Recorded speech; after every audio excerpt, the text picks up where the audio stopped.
बेटा हमें टेंथ का चैप्टर नंबर 5 आज रिवीजन करनी है। कौन सा चैप्टर बेटा? 5वां चैप्टर रिवीजन करनी है।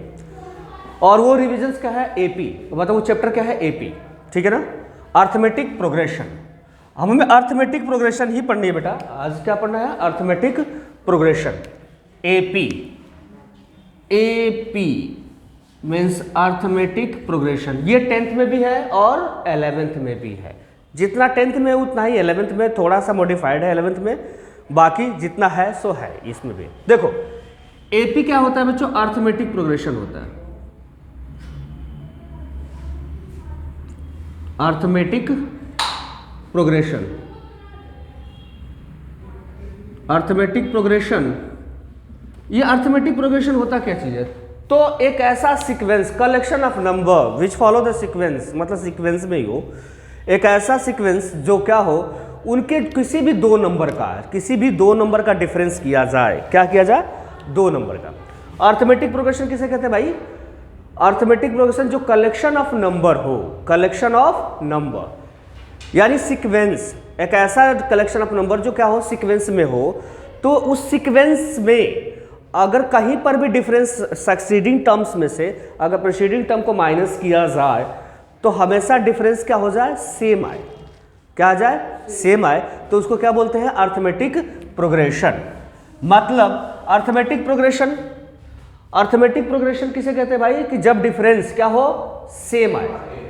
मतलब भाई कि a1, a2, a3 dash dash dash अगर an तक नंबर है तो इनका जो डिफरेंस होगा यानी a2 minus a1 is equals to a3 minus of a2 is equals to a4 minus of a3, always क्या होना चाहिए? कांस्टेंट आना चाहिए। क्या होना चाहिए? कांस्टेंट। मतलब बदलना नहीं चाहिए भाई।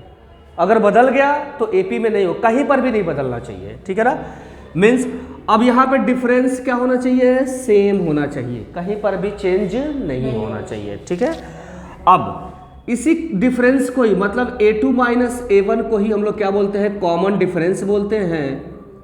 क्या बोलते हैं बेटा? Common difference. और it is denoted by the small of a say. किससे डिनोट करते हैं बेटा? स्मॉल ऑफ ए से। ठीक है ना, ये हमारा एपी का डेफिनेशन हो गया कि हमारा क्या होता है? स्मॉल ऑफ डी से, सॉरी स्मॉल ऑफ डी से प्रेजेंट करते हैं। ठीक है ना, और पहला जो a1 होता है बच्चों, a1, उसको हम लोग क्या लिखते हैं बेटा? फर्स्ट टर्म a से प्रेजेंट किया जाता है। किससे प्रेजेंट करते हो? a से। अगर देखो मैंने सीक्वेंस एपी का जो हमने अर्थमेटिक प्रोग्रेशन का डेफिनेशन क्या दिया आप लोगों को? कि एक ऐसा नंबर, एक ऐसा कलेक्शन ऑफ नंबर, एक ऐसा सीक्वेंस जो क्या हो, क्या करता हो? एक कॉमन डिफरेंस ऑलवेज क्या होता हो? सेम होता हो। मतलब हमेशा डिफरेंस हमेशा क्या हो? कांस्टेंट आ जाए, तब उसको क्या बोलते हैं हम लोग? एपी बोलते हैं ना। ठीक है, अब यहां पे आ जाओ भाई।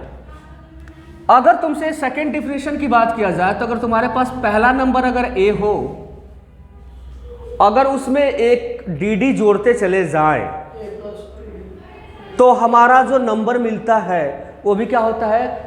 अर्थ एपी में ही होता है। किस में होता है? एपी में। मतलब अगर a है, दूसरा क्या हो जाएगा? a plus D, a plus 2d, a plus 3d, a plus क्या बेटा? 4d। अगर ऐसा आता है, लास्ट में अगर चले जाए तो हमारा क्या होता है? a plus n minus 1 into क्या होता है? d होता है। ठीक है ना, लास्ट वाला क्या होता है? a plus n minus 1 into d होता है। ठीक है ना, तो हमारे पास क्या हुआ? पहले टर्म्स को प्रेजेंस किया जाए। अगर हम देखें तो पहले टर्म को प्रेजेंस हमने किससे किया? a से। ठीक है ना, पहला टर्म्स क्या हुआ बच्चों मेरे? पहला टर्म याद रखना, अर्थमेटिक प्रोग्रेशन का पहला टर्म किससे? a से प्रेजेंट किया जाता है। यानी a1 is equals to a, a2 को हम लिखेंगे तो क्या लिखेंगे? a प्लस डी, a3 को लिखेंगे तो क्या लिखेंगे? a plus 2d। क्लियर है ना? अगर हम ऐसे ही चलते चले जाएं तो हमारा an जो होगा वो क्या हो जाएगा? a plus n minus 1 into D. ये हमारा nth टर्म का क्या होता है? फॉर्मूला होता है। ये nth टर्म का फॉर्मूला होता है। पहला टर्म a, दूसरा a प्लस डी, तीसरा a प्लस 2d। अब जैसे जैसे चलते चले जाओगे तो लास्ट में जो टर्म मिलेगी वो क्या मिलेगी? a plus n minus 1 into D मिलने वाली है। ठीक है, बात क्लियर हुई? अच्छा आगे चलते हैं हम लोग। अब हमारे पास क्या है कि इसके लिए हमें यूज़ कैसे करना होता है भाई, कैसे यूज़ करते हो, जैसे हमें कहा जाए कि भाई आपको पूछा जाए कि 2 4 6 8 10 12 ये क्या एपी में है या नहीं है, तो कैसे पता करोगे? तो हमारा इनका डिफरेंस देखा जाए 4 - 2 = 6 - 4 क्या सेम आ रहा है? यस, यानी इधर भी 2 और इधर भी 2 आ गया, इसका मतलब ये एपी में है। ये किस में है? एपी में है। सीन क्लियर हो रही है? चलिए, तो अब हमारे पास ये एपी का सीन क्लियर हो गया। अब हमारे पास आगे आते हैं बेटा कि sum of the nth term of the AP, sum of the nth term of the AP. Okay, Sn sum of the nth term of the AP, यानी Sn निकाला जाए। Sn किसको कहते हैं बेटा? Sn का मतलब हो जाएगा कि आप पहले टर्म को, दूसरे टर्म को, तीसरे टर्म को, ऐसे ही लास्ट वाले टर्म को भी क्या कर दो बच्चों मेरे, a + n - 1 × d, यानी इनको क्या कर दो? जोड़ दो। इनको क्या कर दो? जोड़ दो। तो योर Sn के दो फॉर्म होते हैं भाई। पहला होता है n/2 a + l, दो फॉर्म होते हैं। पहला होता है a + l, तो पहला यानी a की जगह पे, यानी a क्या होता है? फर्स्ट टर्म होता है, फर्स्ट टर्म। और हमारा जो l जो होता है वो क्या होता है? लास्ट टर्म होता है। क्या होता है? Last term. और n जो होता है वो होता है total number of the term, total number of terms. ठीक है ना? टोटल नंबर ऑफ टर्म्स ये हमारा होता है। ठीक है ना? ये हमारा एक हो गया Sn का फॉर्म, ये वाला फॉर्म। दूसरा हमारा Sn का फॉर्म हो जाता है भाई, दूसरा हमारा Sn का दूसरा फॉर्म क्या होता है? Sn = n/2 2a + n - 1 × d, ये हमारा दूसरा फॉर्म हो जाता है। आपको a फर्स्ट टर्म पता है, n क्या होता है? Total number of terms, d क्या होती है? कॉमन डिफरेंस होता है। यानी n जो होता है वो क्या होता है बेटा? टोटल नंबर ऑफ टर्म्स, और d जो होती है बेटा वो क्या होता है? कॉमन डिफरेंस होता है। क्या होता है? Common difference. और n जो होता है टोटल नंबर टर्म, और a जो होता है वो हमारा क्या होता है? a is a first term, first terms of AP, ये हमारा फर्स्ट टर्म होता है। ठीक है ना? यहाँ तक तो ठीक है, यहाँ तक तो कोई समस्या ही नहीं होती है। अब एग्जाम्पल्स में अगर हम कहें, एग्जाम्पल तौर से आपसे क्वेश्चन पूछा जाए कि what is the value of 2 का टेबल जानते हो? 2 का 2, 2 दूनी 4, 2 दहाइयाँ 20, 2 दहाइयाँ 20। अरे 2 2 = 4 यार, और 2 10 = 20। हाँ, मतलब डायरेक्ट 20 नहीं कह रहा हूं, उनको जोड़ा जाए। जैसे तुमसे क्वेश्चन पूछा जाए कि what is the answer of 2 + 4 + 6 + 8 + 10 plus last में कहा जाए 20 तक जाया जाए, व्हाट इज द आंसर? इसका आंसर निकालना है। किसका? 2 के टेबल का।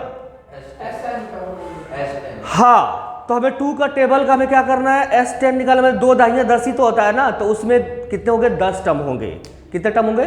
10।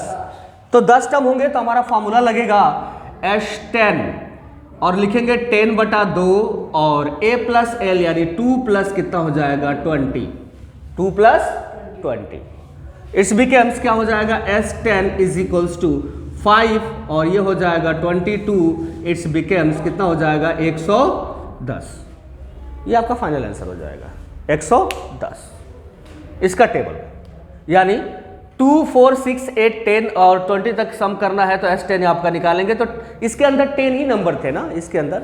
अरे गिनती करके 2 दहा में 10 ही तो होता है ना, तो 2 दहा में 10, तो 10 ही नंबर थे। तो n की जगह पे 10 हो गया। फर्स्ट 2 था, लास्ट क्या था? 20 था, हमने जोड़ दिया, फिर हमारा आंसर हो गया। अब हमारे पास कहता है कि अगर ऑड नंबर लिखे जाए तो क्या होंगे? जैसे अब आपके पास क्या है? ये तो रहा हमारा इवन नंबर के लिए 2 4 6 8 इवन ही तो होता है। अब हमारे पास कहा जाए कि ऑड नंबर का ले लो भाई, तो ऑड नंबर का लिखोगे तो यहाँ पे क्या होगा, यहाँ पे 1 अगर मान लो कहा जाए कि 3, 5, 7 और क्या हो जाए बच्चों मेरे 9 और क्या है 11 फिर 13। चलो भाई इतना ही तक लेते हैं।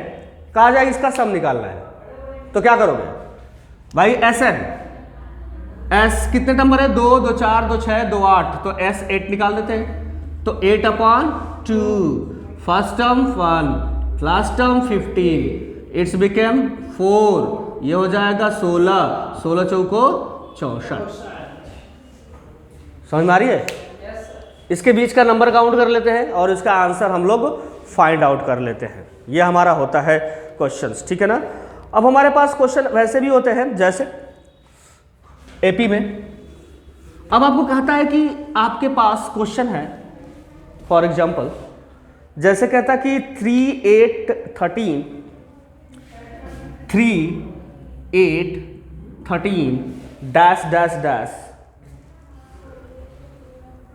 3, 8, 13 और लास्ट में हमें क्या दे दिया है बेटा 78 दे दिया है। लास्ट में क्या दिया है 78। अब इसे पूछा है 3, 8, 13, 78 और पूछा है क्या है आपके पास कि इसमें जो टर्म्स होंगे वो कितने होंगे, how many terms in the AP, मतलब आपके टर्म्स कितने होंगे। जैसे कि 1, 2, 3, 4 टर्म बताया जाए, बीच में डैश डैश लगा दिया हूँ, इसमें टर्म्स पता करना है, ठीक है ना। इसमें क्या पता करना है, टर्म्स पता करना है। तो टर्म्स पता करने के लिए क्या करना पड़ेगा, ए पहले पता है, ए हमारा 3 है, डी जब निकालेंगे तो व्हाट यू गेट, डी की वैल्यूज क्या हो जाएगी 13 minus of the 8 it becomes 5, ठीक है ना। क्या हो जाएगा 5 आ जाएगा, 5 आ जाएगा ना। अब हमारे पास क्या है, an का फॉर्मूला जो होता है, an का मतलब ये लास्ट टर्म है ना हमारा, तो an का जो फॉर्मूला होता है वो a प्लस n-1 इंटू क्या होता है d होता है। हमारा an पता है क्या दिया है 78 इज इक्वल्स टू a की जगह पे क्या लिखेंगे 3 प्लस n-1, n की जगह पे हमारे को निकालना ही है, d हमारे को पता है कितना हो गया था 5, इसको घटाएंगे हो जाए बेटा 75 is equals to n-1 into 5 से डिवाइड कर दो, 75/5 इज इक्वल्स टू n-1, ये क्या हो जाएगा, हाँ 15 हो जाएगा इज इक्वल्स टू n-1, तो n की वैल्यूज क्या हो जाएगी 16 हो जाएगी, यानी कि 15 एक 16 हो जाएगा, ठीक है ना। ये हमारा एक तरीका था इसको निकालने का बेटा। अब चलो देखो ये हटा दूं, ओके। अब आगे क्वेश्चंस, हमारे पास क्वेश्चन ऐसे होते हैं कि ब्लैंक दे दिए जाते हैं। जैसे कि क्वेश्चन दे दिया गया आपके पास एक ब्लैंक 38 फिर ब्लैंक, ठीक है ना, फिर 3 बार ब्लैंक है बच्चों, 3 बार ब्लैंक दे दिया गया और 3 बार ब्लैंक देने के बाद क्या दिया है -22 दे दिया गया है। समझिए आपके पास क्या है, या आपको ब्रैकेट खाली खाली दिए हुए हैं, एक खाली दिया 38 और 3 ब्लैंक फिर -22 दिया हुआ है। आपको कहता है कि भाई इसको खाली स्थान को भर दो, जगह को भरो, क्या होगा। तो कैसे भरेंगे भाई, तो देखो हमारे को हमने बताया था ना कि पहला हमारा ए से ही प्रेजेंट होता है, तो योर प्रेजेंशन ए यहां पे हो गया, ए यहां पे हो गया। दूसरा a प्लस डी यहां पे हो जाएगा, फिर तीसरा हमारा क्या हो जाएगा a प्लस 2d होगा, a प्लस 3d होगा और a प्लस 4d होगा और यहाँ पे a प्लस ऑफ द क्या हो जाएगा 5d आ जाएगा। मतलब सीक्वेंस में ऐसे लिखते चले जाते हैं हम लोग टर्म्स को। अगर हम कंपेयर करें तो a प्लस डी की जो वैल्यूज है 38 है और a प्लस 5d की जो वैल्यूज है वो क्या है -22 है। Is the first, is the second. अब हमें क्या करना है, इस क्वेश्चन को करने से हमें एलिमिनेशन मेथड को यूज करना होगा। क्या करना होगा, एलिमिनेशन मेथड, जो हम लोग 3rd चैप्टर में पढ़ चुके हैं, 2 3rd चैप्टर पढ़े हैं, उसी को हम लोग यूज करेंगे। तो हम इसको सॉल्व करेंगे तो माइनस यहाँ पे आ जाएगा बेटा, यहाँ माइनस होगा और यहाँ पे क्या हो जाएगा प्लस, ये कैंसिल आउट, तो minus of the 4d is equals to, जब इसको सॉल्व करेंगे तो क्या हो जाएगा बच्चों, यहाँ पे 8 2 10 को 0 5 1 6 यानी 60 हो जाएगा। तो d की जो वैल्यूज आएगी, हाँ तो यहाँ पे 60 हो जाएगा, तो यहाँ पे दोनों साइन प्लस में हो जाएंगे ना अब तो तो यहाँ पे d की वैल्यू क्या हो जाएगा 60 बाई क्या हो जाएगा minus of the 4, then your d is equals to -15। ये क्या हो जाएगा -15 आ जाएगा। बात समझ में आ रही है। जब ये -15 आ गया तो a की वैल्यूज क्या हो जाएगी, तो यहाँ रख दीजिए, क्या हो जाएगा a और minus of the 15 is equals to 38। What becomes, तो a की वैल्यूज 38 प्लस ऑफ द 15, तो a की जो वैल्यूज मिलेगी वो क्या हो जाएगा 8 5 13 को 3 और 1 कैरी 3 1 4 1 5, यानी क्या हो जाएगा पहला 53 होगा। पहला क्या होगा 53। फिर हमने क्या किया 15 घटा दिया, तो यहाँ पे क्या आ गया 38 आ गया। फिर 15 घटा दो भाई, यहाँ पे जो एलिमेंट आएगा वो क्या होगा 38 में से 15 घटाओ भाई, कितना आ जाएगा 38 में से 15 घटा दो, यहाँ पे हो जाएगा 3 और यहाँ पे हो जाएगा 3 और यहाँ पे हो जाएगा 2, क्या उतना हो जाएगा 23। फिर इसमें से 15 घटा दो भाई, तो यहाँ पे आ जाएगा 13, 8 5 13 होता है, 8 5 13 8 आ गया, यहाँ पे कुछ भी नहीं बचा, तो यहाँ पे क्या आ जाएगा 8 आ जाएगा। फिर 8 में से 15 घटा देंगे तो कितना हो जाएगा भाई -7, क्या होगा -7 हो जाएगा ना, यही होगा ना बेटा। 8 में से फिर 15 घटाएंगे तो माइनस ऑफ द 7 आ जाएगा, और यहाँ पे फिर 15 घटाएंगे तो क्या हो जाएगा 22 आ जाएगा यहाँ से, ठीक है ना। तो ये रिजल्ट हमारे हो जाएंगे। इसको ऐसे सॉल्व तरीके से सॉल्व करना है आप लोगों को, ठीक है ना। अब देखो जैसे अब क्वेश्चन और भी होते हैं,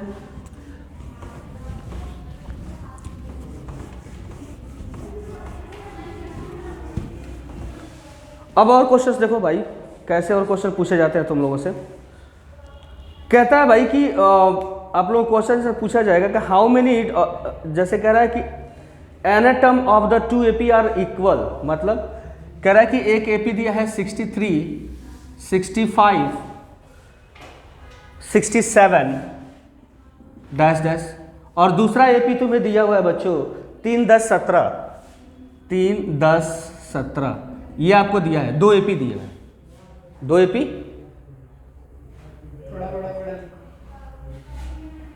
यहाँ पे क्या है, यहाँ पे 63 और 65 और क्या हो जाए बच्चों यहाँ पे 67, एक AP हो गई, और दूसरा क्या है 3 10 17 है, 3 10 17, 3 10 17, ये हमारे नंबर है, ठीक है ना। अब आपको कह रहा है कि दोनों का एनाटम इक्वल है, एनाटम, तो दोनों का एनाटम निकालेंगे।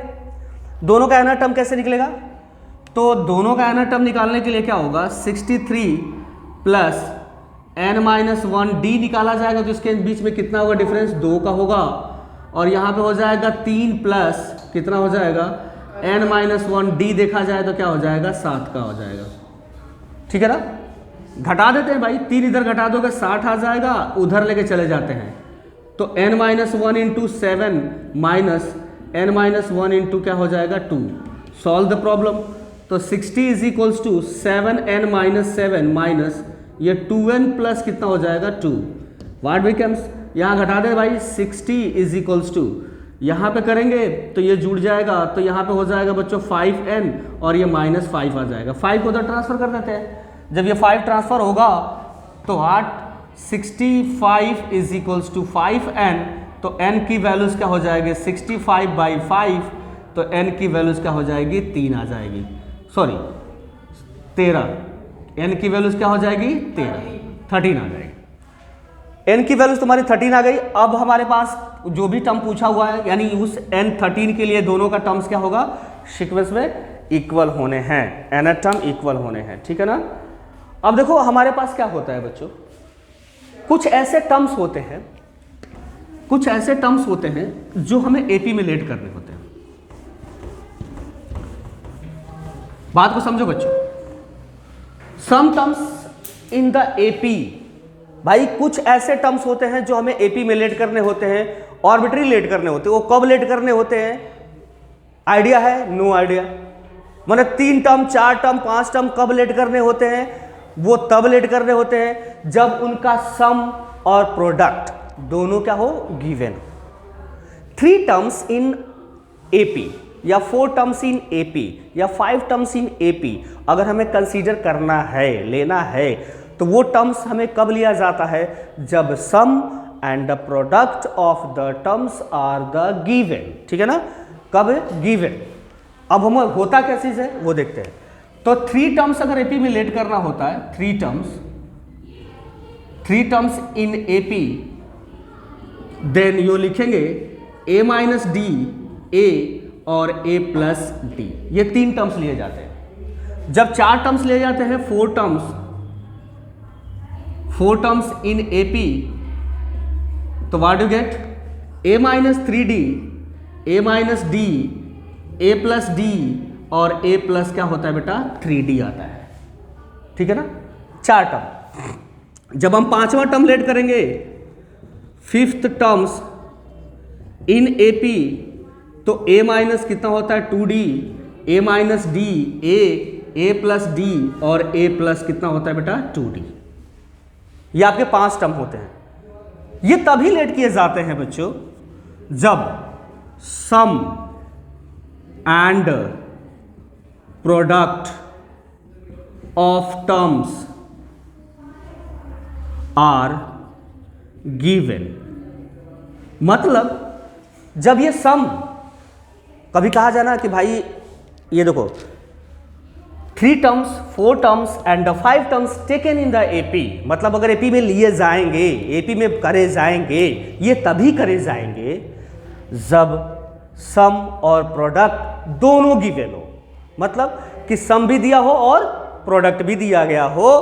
तो अब हम क्या करते हैं, 3 टर्म्स, 4 टर्म, 5 टर्म, जैसे भी हमें जरूरत पड़ती है, जैसे ही रिक्वायरमेंट पड़ती है, वो हमें लेट करना होता है। ठीक है ना, a minus d, A plus d और a minus 3d, A plus d और क्या बेटा a प्लस 3d। और यहाँ पे देखो a minus d, a minus 2d, a minus d, a और a प्लस डी और a प्लस 2d। एक बात और ध्यान रखना बेटा, यहाँ पे इधर जो टर्म्स दिख रहे हैं, उधर जितना नेगेटिव इधर कर रहे हो तो उधर पॉजिटिव भी करना पड़ेगा। देखो यहाँ नेगेटिव उतना ही क्या किया हमने, पॉजिटिव, इधर जितना नेगेटिव उतना ही नेगेटिव, इधर पॉजिटिव उधर पॉजिटिव। और भी इसके रूल है। रूल इसका क्या है कि हमेशा इसके बीच में डिफरेंस जो होता है, इसके बीच में जो डिफरेंस होता है d का होता है, इसमें डिफरेंस होता है 2d का होता है, इसमें भी डिफरेंस इसमें डिफरेंस 2d का हो गया, इसमें फिर से d का होगा। अगला टर्म जब निकालेंगे तो उसमें फिर से 2d का होगा। मतलब इसमें जहां पे हमने इवन लिया हुआ है उसमें डिफरेंस क्या बना है 2d का हो रहा है, और इसमें किसका आ रहा है डिफरेंस d का आ रहा है। यानी अब आपको जो टर्म्स लेट कर रहे हैं उसमें आपको पहचानने का तरीका यही है कि हमने 4 टर्म लेट करने हो तो 2d का डिफरेंस हमेशा होना चाहिए। छठा जब लेट करेंगे 6 टर्म तो उसमें डिफरेंस 2d का होगा। उसी तरीके से सीक्वेंस बनाया जाएगा। मतलब आपको टर्म्स अगर लेट करनी है ना, बनानी है, तो आप माइंडली बना सकते हो, कोई दिक्कत नहीं है, रटने की कोई जरूरत नहीं है। लेकिन एक दिमाग बनाना कि जब हम ऑड लेट करेंगे तो 3 डिफरेंस, अगर ऑड है, अगर मान लीजिए कि ऑड टर्म लेट कर रहे हो तो d डिफरेंस आएगा, इवन लेट कर रहे हो 2d का आएगा, फिर ऑड लेट किया d आया। ठीक है ना, तो आपके 3 टर्म्स, आप 4 टर्म्स 5 टर्म्स जैसा भी लेट करना हो लेट कर सकते हो। और ये लेट कब करते हो, कंसीडर कब करते हो, लेते कब हो, जब सम और product of the terms are given. अगर वो दिया है तो ही हम लेके चलेंगे, अगर नहीं दिया है तो हम नॉर्मल लेके चलेंगे। नॉर्मल मतलब a plus D, a minus A plus D, A plus 2d, A plus 3d, A plus 4d, normal हम लेट कर लेंगे। लेकिन अगर वो दिया है तो हम इन टर्म्स को लेट करेंगे, यानी कॉमन डिफरेंस जो भी यहाँ पर टर्म्स हैं वहाँ पे इसको लेट करेंगे। ओके, चलो बच्चों आज की क्लास के लिए हमें इतना ही। अगली क्लास में फिर और आगे करेंगे हम लोग एपी का टर्म्स। ठीक है, यहाँ पे तो कर लेना आप लोग।